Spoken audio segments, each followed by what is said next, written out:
Әйел жүрегінің кілті. Ер кісінің Алла алдындағы дәрежесі әйеліне деген қарым-қатынасына қарап бағаланады. Себебі сендердің ең жақсыларың әйеліне жұмсақ болғандарың деген Алла елшісі. Біл, әйеліңнің бетіне күліп қарау садақа. Алақаны мен әйелінің аузына бір түйір нан салған адам Алланың алдында өз сыйын алады делінген хадисте. Сондықтан әйеліңнің аузына өз қолыңмен тамақ салып, еркелетіп, әлпештеп тұр. Әйеліңнің ішкен ыдысынан сен де тамақ іш, оған өзіңнің нәзік сезіміңді көрсет. Алла елшісі Айша намыз ішкен ыдыстан Айшаның ерні тиген жерінен ішетін болған. Жарыңның етегіне басыңды қойып көзілуді әдетке айналдыр. Онымен қалжыңдасып ойна, әрі оны күлдіретін оқиғалар айт.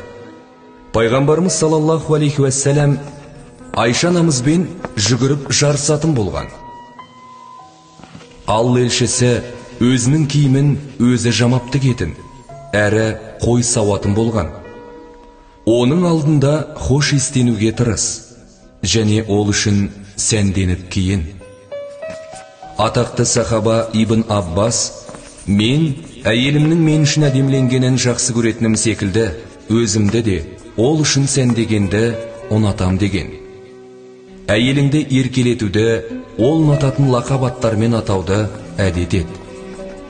Оның кейбір кемшіліктерін байқамауға тырыс.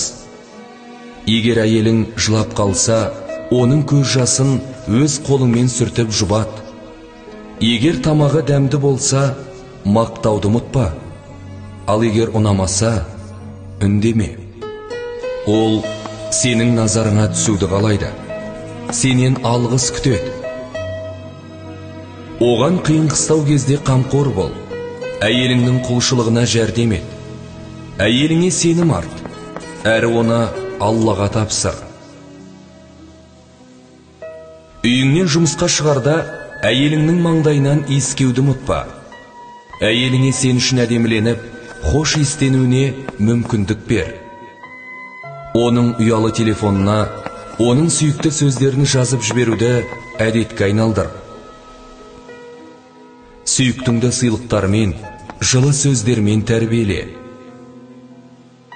Есіңде болсын, Алланың мейірімі болмаса, ешкім өзінің сымбатымен, не ақыл парасатымен жан ұяны ұстап тұра алмайды. Сондықтан әрбір ер адам Раббымыз, жұбайларымызды және ұрпақтарымызды көзіміздің қуанышы ет, әрі бізді тақуалардың алды ете көр деп дұға етуі міндет.